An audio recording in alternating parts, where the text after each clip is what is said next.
The day my son left me at Maple Pines, the sky was overcast, and the air smelled faintly of rain and antiseptic. We pulled into the circular driveway in silence. Aaron didn't even put the car in park at first, just kept his foot on the brake, staring straight ahead like he was trying to convince himself this was okay, or maybe trying to avoid what it meant.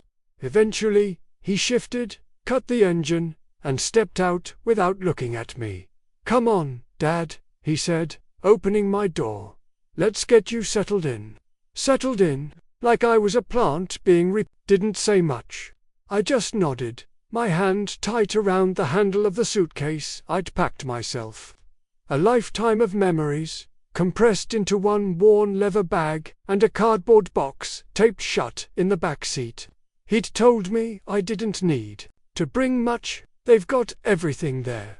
Dad, meals, laundry, activities. It's a good place. You'll be better off, better off. That's what they say when they're trying to clear their conscience. I shuffled behind him through the automatic doors, the scent of lemon cleaner and warm plastic filling my nose. The receptionist smiled politely, like she'd seen this scene play out 100 times. Maybe she had. Aaron filled out paperwork. I watched the pen in his hand move quickly, confidently, like this was just another formality. I tried not to hate him for it. I really did. When it was done, he handed me a small envelope. "Your new room key. And here's your schedule. Meals are at 8, noon, and 5. You've got a call button if you need anything." He smiled, but his eyes didn't match. "Dad, this is the best option. I just with Lena's work, and the kids, and everything. I looked at him for a long moment. My son, 44 years old, thinning hair he tried to cover with careful combing, the same crease between his brows he had when he was 5 and couldn't solve a puzzle. "You don't have to explain, Aaron," I said. "I understand." He looked relieved. Maybe that hurt more than if he'd argued. He hugged me quickly, stiffly, and turned to go. I watched from the front window as he climbed into his car. He didn't look back, just drove off, like it was any other errand on a Friday morning. And that was that. I stood in that lobby for a long time after he left, holding my suitcase with both hands. Eventually, a nurse, kind enough, guided me to my room. Room 207, second floor, window facing the side lot. "You'll like it here," she said. "It's peaceful." I nodded and thanked her. Then I sat down on the twin bed covered in a polyester quilt and stared at the beige walls. Peaceful, sure.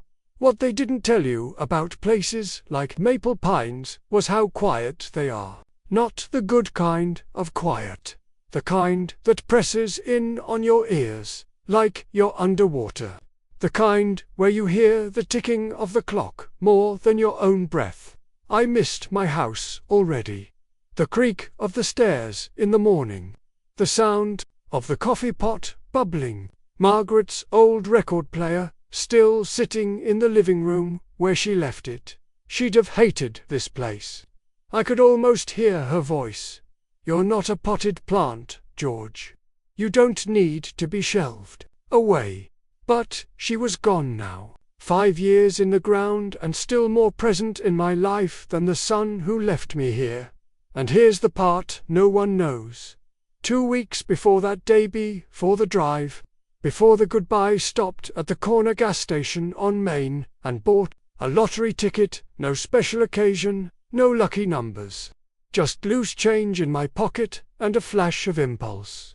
And 3 nights later, I checked the numbers in bed while reruns of Jeopardy played in the background. $8.6 million. I sat there, staring at the slip of paper in my hands, heart thudding, room spinning slightly, and I didn't tell a soul. Not Aaron, not the neighbors, not the nurse who brought me my meds, not even the lawyer I called the next morning. Because something inside me said, "Hold it close." Watch how they treat you when they think you have nothing. So, I did. And that's when the real story began. It didn't take long to learn the rhythm of Maple Pines. Breakfast at 8. Bingo at 10. Lunch at noon. Someone falls asleep in the common room by 2:15, like clockwork. Dinner at 5. Lights out by 9, unless you're one of the stubborn ones who watches late-night TV just to feel a little less alone. The staff were nice enough kind even, but there's a difference between kindness and warmth. They smiled with their mouths more than their eyes. You could tell most of them were running on autopilot, trying their best in a job that asked too much and paid too little. My room was clean. Bland but clean. One twin bed, one dresser, a recliner that squeaked when you leaned too far back. The walls were an off-white that seemed to dim the light no matter how bright the sun shone outside. The window faced a side parking lot and a row of grey dumpsters hidden by a thin privacy fence. Not exactly a view to stir the soul. The whole place smelled like a mixture of lemon-scented cleaner, overcooked carrots, and time that had gone stale. That was the hardest part, at first, how heavy the air felt. Like everyone here was waiting. Not for visits. Not even for mail. Just waiting. I kept to myself in those first weeks.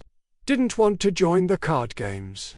Didn't want to talk about blood pressure or great-grandkids I didn't have. I took walks when I could, did my crossword puzzles, and wrote letters I never sent. But at night, when the halls were quiet and the wheels of wheelchairs stopped squeaking, I'd pull out that little piece of paper and stare at it under the glow of the desk lamp. $8.60 million. I'd memorized every digit. I kept the ticket, folded inside an old Bible Margaret had given me when we were first married. She'd written something on the inside cover in that slanted handwriting of hers. No matter what we have, we'll always have enough. She believed that then for most of our lives, we lived like it was true. We'd been married 42 years before cancer took her. She passed on a rainy Tuesday morning, holding my hand and apologizing for not cooking breakfast. I still remember how her voice cracked on the word sorry. That was Margaret. Always worried about others. We didn't have much, but we had a good life. A small two-bedroom home, mortgage paid off by the time I retired from the post office. It made the garden bloom like it was a cathedral. I did the plumbing and patched the roof every other year. Erin was our only child. Sweet kid, once upon a time. Loved building forts in the backyard and watching Matlock reruns with me on Saturday mornings. But something shifted after college. He married Lena, and suddenly everything was about efficiency and streamlining. Words that sound good in a quarterly earnings report but hollow in a family conversation. It was Lena who started suggesting that I downsize. First gently, maybe an apartment closer to us, George. And then less so, that house is too much for you to manage. What if you fall and no one's there? Eventually, it wasn't a suggestion anymore. One morning, Erin showed up with legal papers and told me they were for my protection. Power of attorney. Healthcare proxies. Everything tied up in neat little bundles. They said it was for emergencies. I didn't argue. That was always my way. I just nodded, signed, and told myself it was probably fine. But when Margaret died, the calls became less frequent, then shorter, then non-existent. I should have seen it coming, but I didn't. Not really. Not until the day he pulled into the Maple Pines lot and handed me over like a worn-out suitcase, and still, I hadn't told him about the ticket. I don't know why. Maybe part of me wanted to believe he would come around, that he'd visit, bring the grandkids, ask about my day. Maybe part of me was scared of what would happen if he knew. Or maybe this is probably the closest to the truth. I was curious what people would do when they thought I was worthless. Because that's what happens here. You disappear. You become a checkbox. Room 207, medication delivered. Mobility assistance needed. No one asked what I'd done in my life. No one cared about Margaret or the garden or my 32 years in civil service. I was an old man, with thinning hair, 2 bad knees, and 1 decent flannel shirt. I was forgotten. Until I opened a bank account. Quietly, under a different name, through a lawyer I contacted from the payphone at the end of the hall. I asked for an LLC. I asked for privacy. I asked how much you could give away before people noticed. He was curious, but polite. And just like that, Mr. Walters, retired mailman, occasional napper, resident of room 207, became a silent millionaire. The staff kept giving me Jello cups and offering puzzle books. I smiled, thanked them, and added another 0 to the trust account they'd never know I created. I wasn't looking for revenge. Not exactly, but I was watching, baiting, preparing, because something in me had awakened. Something my son had long forgotten. I may have been old, but I was not done. I never wore a suit or drove anything flashier than a 1997 Buick, so no one suspected a thing. To the staff and the residents of Maple Pines, I was still just George in 207, the quiet one, always polite, always early for breakfast, always alone at lunch, and that was fine by me. I never planned to flaunt it. In fact, I didn't want anyone to know. There's something liberating about being invisible when you have power. People act differently around money. But when they think you have nothing, that's when they show you who they really are. So I stayed quiet. But I didn't stay still. Every Thursday I reserved a private room down the hall, labeled Visiting, Room B. Most folks used it to FaceTime with distant grandchildren or meet doctors behind closed doors. I used it to speak with my lawyer, Miles Traeger, man who charged too much but knew how to keep things airtight. We set up a trust account, first quiet, private, untouchable. Then came the shell LLCs, Redfern Holdings, Maple Legacy Group, and a few others with names bland enough to avoid attention. I told Miles I wanted the ability to give without being seen. That seemed to interest him. You planning to disappear? He asked me once. No, I said. Just planning to be selective about who I'm seen by. After that, I found myself watching the others more closely. Not in a nosy way, just observant. When you've been ignored long enough, you learn to pay attention to the small things. Like Mrs. Caldwell, whose only son never called, but who still set her hair every morning as if he might. Or Mr. Jensen, whose wheelchair left black scuff marks down the hallway from the misaligned wheel no one had fixed in 6 months. Or Maria, one of the younger aides, who worked double shifts just to afford night school, her shoes worn nearly through at the toes. Could change the world, but I could change their world. The first purchase was small. A new set of non-slip slippers, left anonymously outside Mrs. Caldwell's room. I tucked a little note in with them, just 3 words. For better mornings. The next week, Mr. Jensen's wheelchair mysteriously disappeared for maintenance and returned working like new. After that, upgraded lunch trays showed up once a week for 3 of the residents who'd lost weight due to bland diet. Club sandwiches instead of canned soup.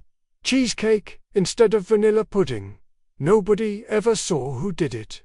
The staff began calling the mystery benefactor Santa, mostly as a joke. But it stuck. Santa strikes again, someone would say when a new blanket appeared or when the broken vending machine finally started dispensing again without eating quarters. I'd sit in the background with my cup of tea, watching smiles return to faces I hadn't seen smile in months, and all the while I never said a word. Because it wasn't about recognition, it was about dignity. People here had been abandoned in more ways than one. Forgotten by their families, left in the corners of memory. I couldn't fix the past, but I could give them back small pieces of control, and that felt better than any car or vacation or mansion ever could. One afternoon, Maria caught me watching as she opened a padded envelope containing brand new orthopedic shoes. She held them like they were fragile. "Whoever's doing this," she whispered, "bless them." I just nodded, like I was as surprised as she was. But at night, in the quiet of room 207, I'd open my laptop and review the anonymous purchases, the trust transfers, the charitable disbursements. Every dollar, accounted for, every life, a little less burdened. It wasn't revenge. Not really. I didn't want to hurt Aaron, but I did want him to learn something. I wanted him to understand that money doesn't make you powerful. Knowing what to do with it does, and more importantly, who to trust with it. He thought I was a burden, a check to write, a room to clean out, a name to put on a clipboard at a nursing facility. What he didn't know was that the man he left behind with nothing now owned the building he left him in. That was my next step. Miles helped me buy a 25% stake in the management company that oversaw Maple Pines and 3 other assisted living homes in the area. It wasn't a flashy acquisition. It was a quiet deal done through one of my holding companies, tucked neatly behind a paper trail of shell names and silent partners. I didn't change any policies, at least. Not right away, but I had eyes in meetings now. I could approve budget increases for better meals, authorize higher pay for staff who actually cared. I was inside the system not as a patient, but as a silent owner. And it changed everything for me. Because, while Aaron was busy, streamlining his life, I was building a legacy brick by quiet brick. Kindness by anonymous. Kindness. And all he saw was a father quietly fading away. He didn't know the truth. He didn't know the difference between having money and knowing its worth. But he would soon. It was almost 4 months before I saw Aaron again. No call, no warning, just the shuffle of rubber soles on linoleum and the soft knock on my open door. I looked up from the crossword puzzle I'd been pretending to focus on. And there he was, tie loosened, blazer wrinkled, phone already in his hand. "Hey, Dad," he said, not bothering to sit. "Just wanted to check in." Check in? Like I was a hotel room. I smiled and put my pencil down. "Nice of you to stop by." He offered a tight grin. "Yeah, well, been a busy couple months. Work's crazy. The kids are in 3 different activities, and Lena's been dealing with some back issues." He didn't ask how I was. Instead, he looked around the room like he was assessing square footage. He hadn't visited since the day he dropped me off. The framed picture of Margaret still sat on the nightstand. He didn't glance at it. "I was hoping you might have some insight," he continued, slipping into his business voice. "We've been reviewing the finances, just making sure everything's in order for the long term. You know, for your care. Here, my care, right?" He cleared his throat. "We already sold your old card, didn't make much of it, but it wasn't worth keeping. And we're thinking about listing the house soon. Market's hot right now, and it's just sitting there." He said it like it wasn't the place I'd raised him. Like it wasn't where Margaret and I planted hydrangeas in the spring and danced in the kitchen. When no one was watching, I nodded slowly. "You do what you think is best, son." He looked relieved, mistaking my silence for approval. "Great, I knew you'd understand. You've always been practical." That word again, practical. It's what people say when they want to justify doing something heartless with a spreadsheet. We made small talk for another 10 minutes, him talking, me listening. He brought up property taxes, college tuition, something about Lena's promotion. His eyes never quite landed on mine. He kept glancing at his phone like he had somewhere more important to be. He didn't mention the slippers I'd bought for Mrs. Caldwell, or the fact that Mr. Jensen now rolled silently down the halls. He didn't know about the anonymous donations, or that I'd replaced the ancient television in the rec room with a new flat screen from Facility Donor 18. He didn't know I'd quietly paid Maria's tuition for the fall semester. And he certainly didn't know about the $8.6 million sitting in my carefully structured trusts. As he stood to leave, I reached out and patted his arm. "Thanks for stopping by, Aaron, really." He smiled, distracted. "Of course. Let's do this again. Soon." We wouldn't. After he left, I sat on the edge of the bed for a long while, staring at the scuffed linoleum floor. Then I picked up the folder I kept in my locked drawer, the plan, I called it. Inside were documents Miles had drawn up for me. Will revisions, beneficiary designations, charitable trust details, asset protection clauses. I opened to the first page. My name, my signature, and then I rewrote the will, line by line. Everything: the house, the cash reserves, the stocks, even the car he'd already sold was formally redirected. 50% to Maple Pines Assisted Living for renovations, staff bonuses, improved resident care. 25% to 3 local charities, 1 for seniors, 1 for veterans, and 1 for kids in foster care. 15% to Maria, the nurse who treated people like people, and the last 10% set aside in a discretionary trust for the staff and residents who'd been forgotten like I was. Aaron's name didn't appear once. Not out of vengeance, not even anger, but because he'd made it clear that the value of a life of my life was measured only in how easily it could be moved, stored, or sold. And that's not what family is. That night, I sat by the window and watched the sun set. Behind the dumpsters, golden light cutting through the slats of the blinds. Somewhere down the hall, someone laughed. A real belly-deep laugh. I smiled to myself, folded the papers back into the folder, and thought, let him sell the house. He's already given away something far more valuable. The estate sale was on a Saturday. I read about it in the local newspaper, buried between an ad for car tires and a notice about a pancake fundraiser at the high school. There it was, estate sale, one-day event, -142 Briar Lane. Furniture, tools, antiques, and collectibles. Everything must go. 142 Briar Lane. My home. The one Margaret and I bought the year Aaron was born. The one we refinanced to pay for his braces. The one I spent 42 winters shoveling by hand, where I planted roses for Margaret every Mother's Day, like clockwork. And now it was a bullet point in a garage sale listing. He never even told me. Aaron had the power of attorney, so he didn't need to. But something inside me couldn't let it go, not without seeing it one last time. So I put on my cleanest flannel, buttoned it to the top, and caught a cab. The driver didn't ask questions, just tapped the meter and nodded when I gave him the address.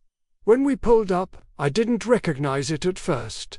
The front yard was crowded with strangers, half of them holding lawn chairs or poking through. Boxes on the porch, a folding table near the driveway held picture frames, bundled towels, my old radio. I walked slowly toward the house, letting the memories rise up like mist.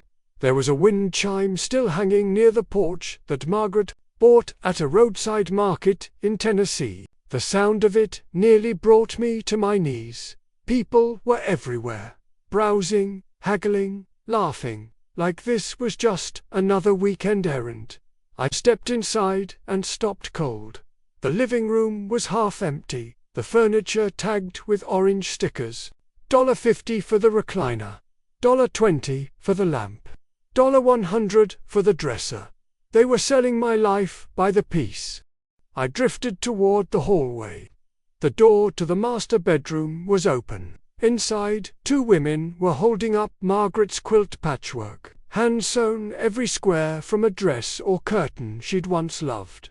"I can't believe this is only $10, one of them said. I turned away. In the kitchen, a woman in a pantsuit was coordinating buyers and pointing to a clipboard. Her heels clicked too sharply against the tile I laid myself. I approached her slowly. "Excuse me," I said. She turned, distracted. "Yes, are you here for the sale?" "In a way," I said. "I used to live here." Her smile froze for a moment before slipping back into place. "Oh, that single quotes S. Lovely, it must be hard, seeing it go." "It is," I replied. "Can I ask who's selling it?" "Family member," she said briskly. He mentioned an elderly parent who moved into assisted care, said the home was no longer suitable. I nodded. "Makes sense. Mind telling him?" An old friend stopped by. She squinted slightly. "Your name?" "Just George." She wrote it down without much care. I walked out without buying anything. I didn't need my things back. I didn't need the house either. But I knew someone who might. That evening, I made a call to Miles. "I want to purchase the house. Full asking price. Through Maple Legacy Group. Make sure the deed is clean and the paperwork's quiet." He didn't ask. A week later, the sale closed. Aaron got his check. He probably toasted to his good fortune over a glass of wine. He never knew who bought it, and 2 weeks after that, a family of 5 moved in. Retired Army medic, his wife, and 3 kids, one of whom used a wheelchair. I arranged it with a local housing charity. The kids filled the backyard with laughter. The first weekend, I watched from a parked car across the street. Margaret would have loved that. Back at Maple Pines, I started to put things in motion. Maria got an envelope with a tuition check and a simple note. "Keep going." Mr. Jensen's daughter, who visited once a month, received a call that her father's rent had been prepaid through the end of next year.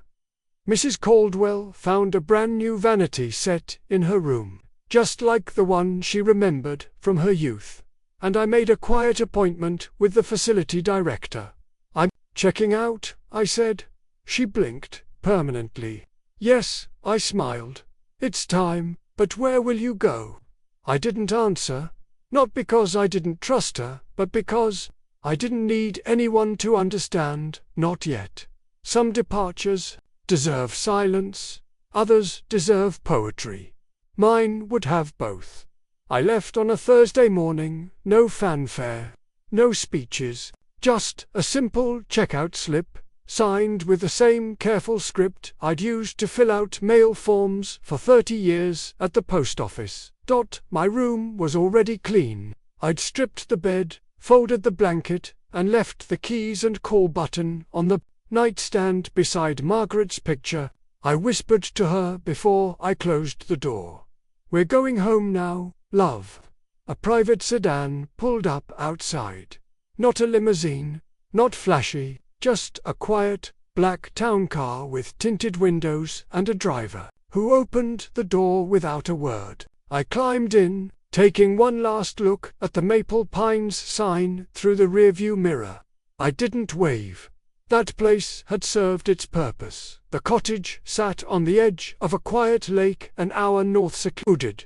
One story, freshly painted in a soft blue that reminded me of Margaret's favorite cardigan. It wasn't listed under my name.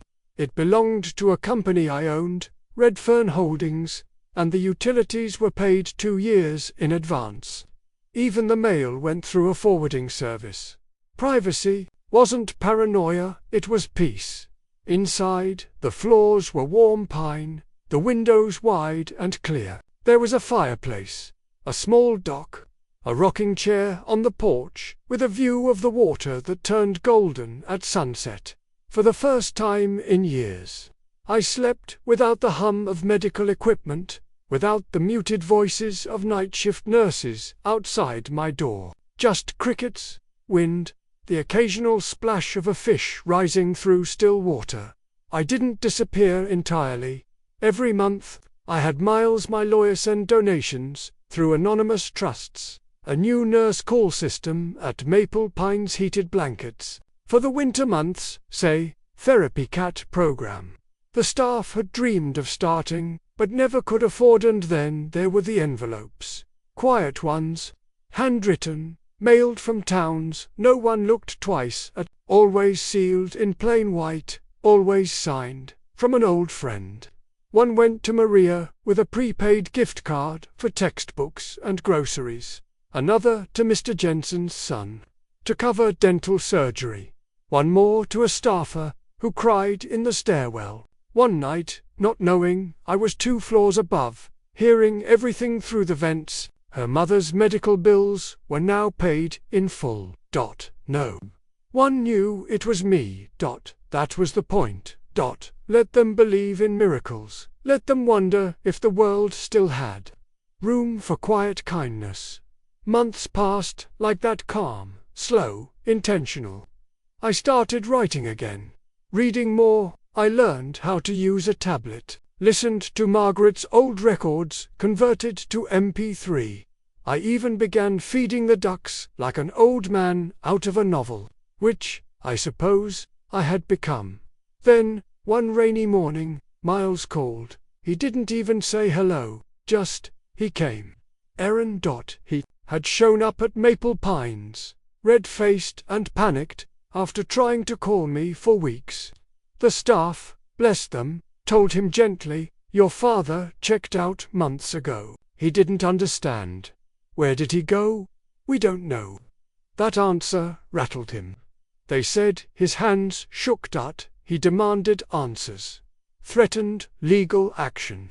But all they could give him was what I'd left behind in a small sealed envelope with Maria, labeled, "For my son, if he ever asks." Inside was a photograph of the winning lottery ticket, folded once, carefully preserved, and a note written in my own hand. "Aaron, you left me here thinking I had nothing, but I had everything I needed, and now I've left on my own terms. No nurse wheeling me to a dining hall, no lights out schedule, no waiting for someone to remember who I was. You didn't ask why I stopped calling. You didn't visit until the house was sold, and that's fine. You made a choice, so did I. Don't enjoy the silence, Dad." I never heard directly from him after that. Miles said he stood outside the facility for nearly an hour that day, holding the envelope like it might burn a hole through his palm. Then he got in his car and left. I imagined him driving in silence, maybe wondering how long I'd known, how long I'd planned, whether I'd ever forgive him. But I didn't need those answers. This wasn't about revenge, it was about understanding. Sometimes, the loudest lesson is the one taught in silence. Not shouted, not screamed, just lived. I spent that evening by the lake, watching the wind dance across the water. Ducks glided in the shallows. The porch creaked under the weight of quiet satisfaction. I didn't feel triumphant, I felt free. No inheritance, no grudge, just peace. Aaron had looked at me and seen a burden, a loose end, but I had always been more than that. I had been a husband, a father, a quiet worker, a man who played the long game with patience and love and discipline. And when the time came, I didn't raise my voice. I simply walked away.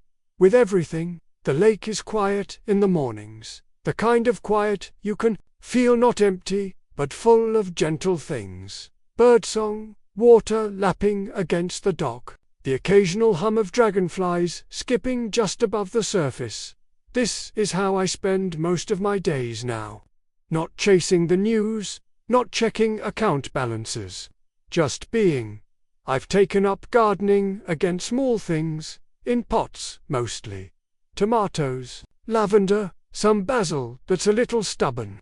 It reminds me of Margaret, how she used to talk to her plants like they were children. I catch myself doing the same sometimes, and it makes me smile.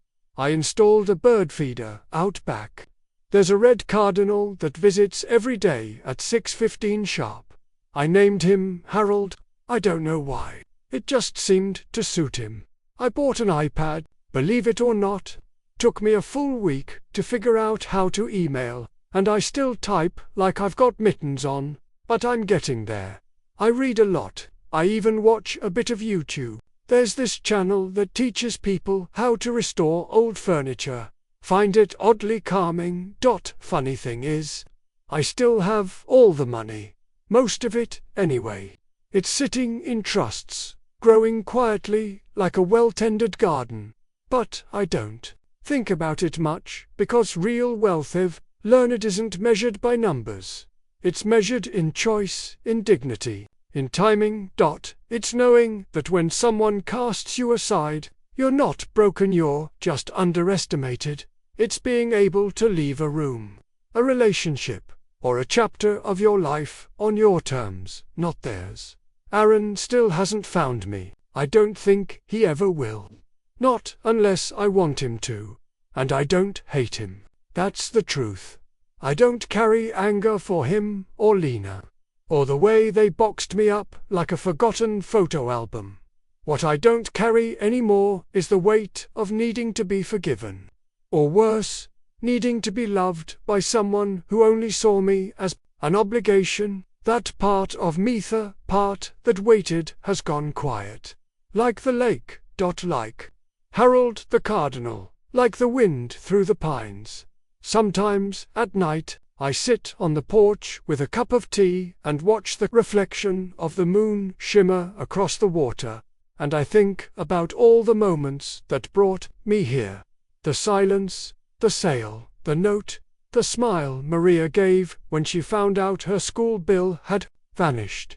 The thank you card Mr. Jensen's son sent to whoever you are. The laughter from the children now living in my old home. It was never about payback. It was about restoration. A slow, quiet return to myself. So now, I plant seeds. I feed birds. I live quietly. And I don't think about the past. Not often, but when I do, I smile, because, for all its sharp turns and cold silences, it ended with poetry.